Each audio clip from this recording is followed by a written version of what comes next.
I'm a caregiver, and I do have hemoglobin C, but to be honest with you, to this day, I still don't know the impacts on my body from having hemoglobin C. But some things I can share with you that I've been jotting down, looking at my mother and my grandmother who also had hemoglobin C. One of the things is if we don't get on top of our iron, then we could have heart issues and heart problems. And so one of the things that I do regularly is check on my heart. And not just the regular way, I go deep. I check on my heart with naturopaths, I check on my heart with the regular doctors, and do all different types of tests, because when you do have something with your blood, it definitely impacts other things, regardless of what we say. It's an incredible honor to be with you all tonight, to be part of this amazing event, led by an amazing woman named Katie Hall, to be witness to wonderful speakers and inspiring awardees, to stand and affirm my partnership, my commitment to be part of this important work. The planners and organizers, I think we just need to take a minute and say thank you so much to all the people who've worked so very hard to make tonight possible. Can we just pause and give a round of applause to all the folks? I see people doing every job, every possible role supporting Katie in this work. We've had a rich panoply of topics and voices and personas, identities and stories. It reminds us all just how vast the lives touched by sickle cell disease are. My role today is to talk about sickle cell. And I want to talk about it in terms of what I've learned. What I've learned in some places and what I've learned from knowing people like Katie and Foxy. This is a big tent. This is a big tent for allyship, for intersecting experiences, and this is a beautiful tent with amazing, beautiful faces. And I hope you all know they're absolutely beautiful. This event also makes sure that each and every one of us knows that this is a time for celebration. Celebration despite, celebration notwithstanding, celebration because our liberation is wed to our seeing beyond the ways others would define, pathologize, or limit who we are. Because we are more than any set of problems, because we are not constrained to be identified simply by the diagnoses that visit our communities. This is a celebration, y'all. And I don't know about you, but this celebration has come at a time when joy is most needed, most necessary, and most welcome. So I just want to take an extra moment to thank Katie. Thank you and your team for all you've done, and I mean for all the years. I know before the 10 years, you were putting it together and you were making it come together. And I want to thank everyone else who's brought their love and their joy and their energy and their support here as well. You see, not only does sickle cell teach us about disease, it also teaches about a lot about our problematic healthcare system. Yeah, youth with sickle cell disease taught me how racism is part of the healthcare system's approach to pain treatment. Youth with sickle cell disease, yeah, Ashe. Youth with sickle cell disease who come into ERs in pain. These youth have been dealing with pain crises over and over again. They've lived with pain so that when they show up in the ER, their manifestations of pain looks different. It is expressed more complexly than an ER doctor's perception of what pain should look like. Youth with sickle cell disease teach us that this same racist bias happens when an ER treats any Black or brown youth for any kind of pain of any cause, even for those ones that are non-sickle cell disease, any kind of pain, from a toothache to a broken bone. Families with sickle cell disease in their lives teach how healthcare surveils and scrutinizes Blackness. When a family has a child hospitalized for sickle cell disease-related concern, and a parent's concern for their child's wellness is expressed, and that expression leads to hospital staff calling security, families that know sickle cell disease teach us that any Black or brown family in the hospital for any reason can be subjected to a hospital's unwarranted racist calls for security. Sickle cell teaches about the whole system. The treatment approach to sickle cell teaches that healthcare providers are more judgmental about chronic diseases when they occur in Black communities. Sickle cell disease patients have historically been placed in cancer wards. The visible changes and symptoms and lab test changes of cancers are just really different than what a pain crisis looks like for a sickle cell patient. Nurses and doctors caring for cancer patients and sickle cell patients in the very same time, in the very same wards, they can become judgmental about sickle cell patients' symptoms. Physical changes in blood tests just don't change in the same ways for sickle cell disease. Sickle cell disease teaches that Black patients with any other chronic disease face similar judgment. Sickle cell disease serves as a teacher about the whole healthcare system, but the most important stuff has nothing to do with the healthcare system. Because your journeys remind us all that people are not defined by their diagnosis. We are so much more than whatever disease label we might carry. We are so much more than a deficit-based list of symptoms in a medical chart. And it is in our list of strengths, not in our list of deficits, where we find the best solutions, the best approaches, the best ways to heal, the best ways to thrive, the best ways to answer the most important questions in our lives. And so in all of this, the community that best knows sickle cell disease may have been my best teachers about the most important medicine I have come to know, which is called hope. We are a community of hope farmers. We are a community of hope farmers. We are a community of hope farmers. We're all cultivating hope, all actively growing hope, reaping and sharing hope. We are a community of farmers of hope, creating our own joy.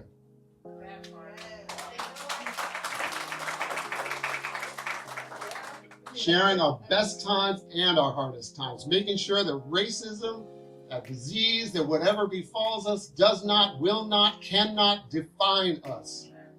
We live into our promise, our obligation, and our honor to stand with each other in allyship, in undeniable co-destiny. We are celebratory and unapologetically Black.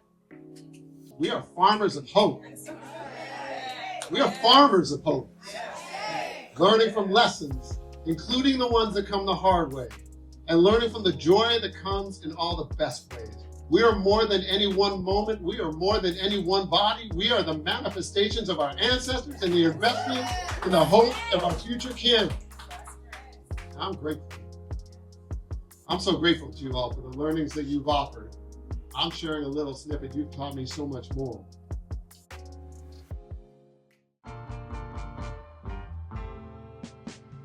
And so our very first clinic was a well baby clinic.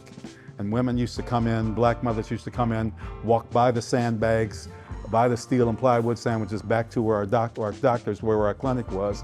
And they said they never felt more safe than when they were in our office. And so that same year, we launched sickle cell anemia testing and screening all across the country.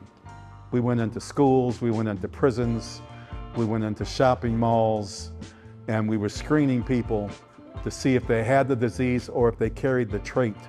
Because as we've heard, many young Black women and men did not know whether or not they carried the trait and the risk that that would have to their unborn children. So we were, we canvassed the community. We took a busload of technicians to Walla Walla State Prison to test there in the prison because they had conjugal visits. And people, if their wives came in, they needed to know whether or not they were at risk of giving their unborn children sickle cell anemia. And so I mentioned that because the Black Panther Party was demonized because we told the truth, because we were educating the people. And the healthcare system, and I don't speak about individual doctors because in fact it was a white doctor, Dr. John Green, who helped us organize our clinic. And by the way, our clinic is of the original 13 Black Panther clinics. Our clinic in Seattle, now called the Carolyn Downs Family Medical Center, is the only original Black Panther clinic still in operation today, after 55 years. And so we canvassed the community. We single-handedly raised the consciousness of sickle cell anemia. But because the medical system in this country is so inherently racist, it continues to this day. And that's why people can't find, care for the disease when they go into clinics or go into hospitals. So I would be remiss to not say that in Spokane, it was almost taboo. We did not talk about sickle cell. I didn't talk about, anything that was race related. And of course, when you're talking about a disease such as sickle cell that primarily impacts African Americans and Black individuals, we didn't talk about it at all.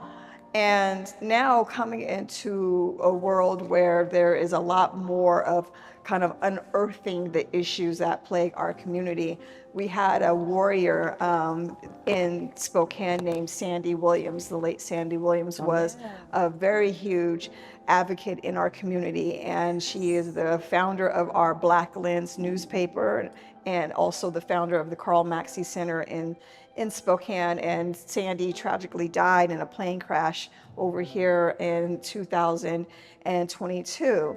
And Sandy, and I tell you that it's because when Sandy was talking to me and getting to know me, and I told her that I had sickle cell, she said, Lisa, she's like, you have to write an article for the Black Lens talking about sickle cell because no one talks about sickle cell in Spokane. I'm like, well, we're in Spokane, Sandy, that's why. But she said, no, it's time to talk about it. It's time to educate not just the city as a whole, but even our Black community in Spokane. They need to know about sickle cell and how it plagues people within our region.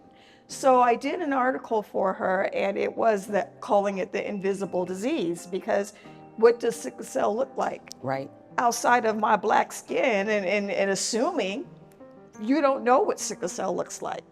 And it impacts us. And so we talked about it. And then after that, before she tragically lost her life, she said, Lisa, I want to do a sickle cell drive. She's like, I want to do a blood drive. We are always doing American Red Cross blood drives for everything else, but they don't do one for sickle cell. And sickle cell patients, we have blood transfusions. I have one at least once a year.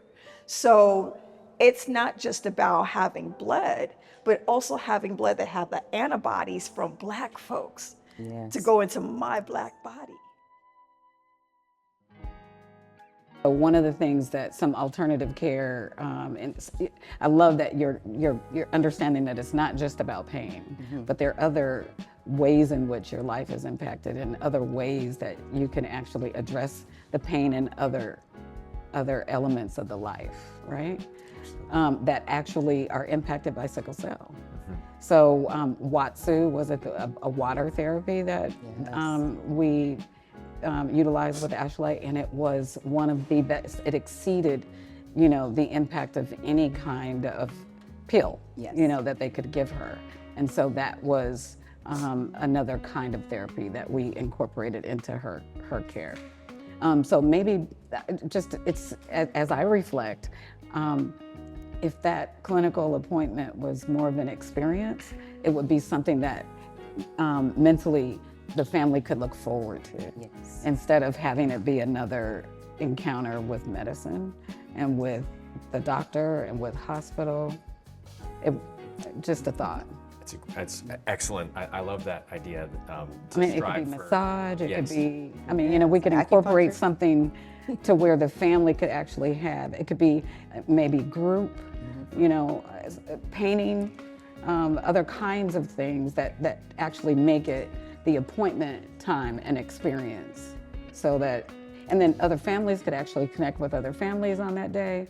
I don't know. I'm just thoughtful about how do we create that appointment, to where it actually becomes more efficient for the team, more efficient for the community, it actually becomes amplifying for the community to actually make connections.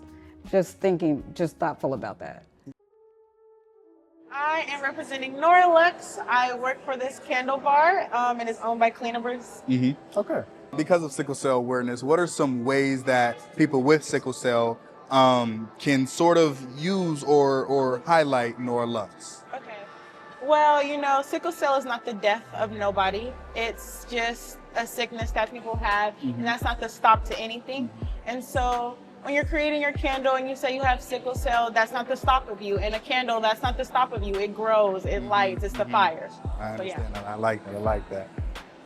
Well, folks, Kyrie Miller on behalf of Katie Hall Foundation, and we are wrapping out. Thank you. We do have a nutrition specialist who's joined the Sickle Cell team at Odessa Brown.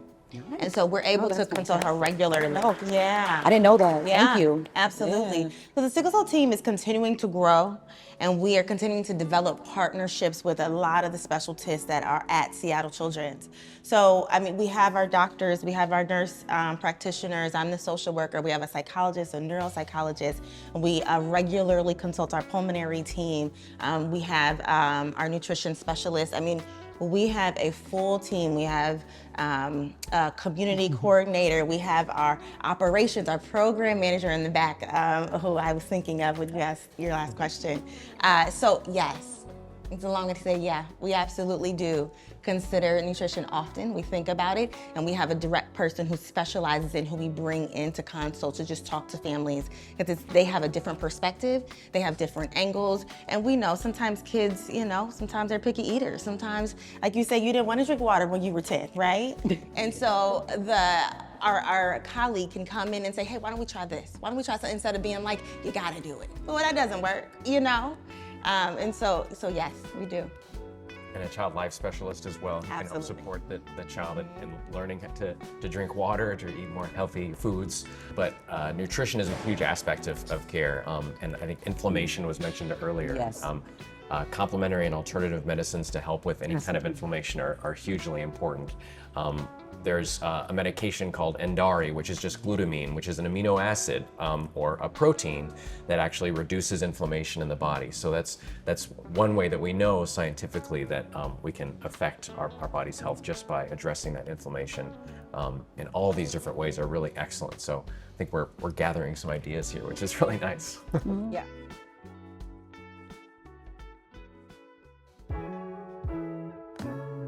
You are here because you care. It's affected you, affected your children, affects you personally. You know, sickle cell, this topic of sickle cell anemia has been around. It started around the early 1900s when people started openly talking about it, but it's been like a untalked about secret because it affects, you know, our community. About 100,000 people are affected by it. So it has been on the top of everyone's discussion. We have to do this. It has to be first on the top of our discussion when you look at how it affects so many lives. And with what's happening now with gene editing and gene therapy, there is some incredible good news. It takes money, time, awareness, but you know, with again, with some of the clinics like Odessa Brown, we are doing groundbreaking work. So it's all about hope and faith and positive energy as we talk about this subject that should be near and dear to everyone's heart. So I say that in the context of sickle cell anemia research. We are nowhere near where we need to be on awareness and research, and we have to be loud, because at the end of the day, we have to get the federal dollars. Let's not go there right now. The federal dollars, the state dollars, the local dollars, doubling down on disparate impacts, because this affects our community. And that's what you have in what we're trying to do here in Seattle. So Odessa Brown, to give mad props to our health centers to be able to openly talk about this to the children and families that go through it. They just may have a bad day, right? And they need someone to talk to. So particularly in this levy, any person, in I think between the ages of 8 to 24 could have telehealth help. They could call and talk to someone. And then our job is to make sure that the person receiving the call are educated on what sickle cell anemia is all about. All right, y'all. So we're here at Katie Hall's Foundation's 10th year, and I am here with not only the Seattle legend, but a community legend, a community builder. Lenny Wilkins, how you doing, brother? I'm doing fine.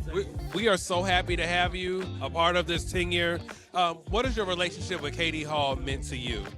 Well, listen, anything that Ben Danielson's involved with, I'm going to be there. I mean, he's my guy. And when I first came to Seattle, okay, I didn't know there were some black people here, but then I started to find them, okay? And I found two ladies who adopted me and my wife. One was a gal by the name of Freddie Mae Gauthier, and the other one was Toby Burton. And they were so active in the community. It was wonderful. It reminded me of Brooklyn, New York, where I grew up. And I got to know the Odessa Brown Children's Clinic. And I was so happy, so pleased to see what they were doing with young people. They were letting them know that they belong, okay? That they were tomorrow's doctors, lawyers, politicians, musicians. And it was a wonderful experience, one that I treasured, and to get to know Ben was unbelievable. Embarking on these 10 years, is there any words of wisdom that you would like to give the wonderful Katie Hall? I just want her to encourage her to keep on keeping on, because you touch people's lives. And when you touch people's lives, they remember it, okay? Sometimes we don't think so, but they do, you know? And I want her to keep encouraging young people, because she's a role model. She doesn't realize it, but she is. Hey everybody, we are here at the 10-year of KD Hall Foundation. We're here to celebrate, and who better to come celebrate with her father, Mr. Baker. How you doing? Thank you, sir. Oh man, not bad. I feel good. I love everybody here, and it's a beautiful sight, and thank my daughter for everything, and anything you want to ask me. If you could give a message to your daughter celebrating these 10 years, what would it be? You're doing great, and we're proud of you, and your mother is still here. I love you so much, and keep doing what you're doing, and with your kids and everybody you helping in the world. And it's going to be a beautiful thing when it comes to halfway to the end. Absolutely. And on that note, happy 10-year, Katie. We love you. All right. Thank you.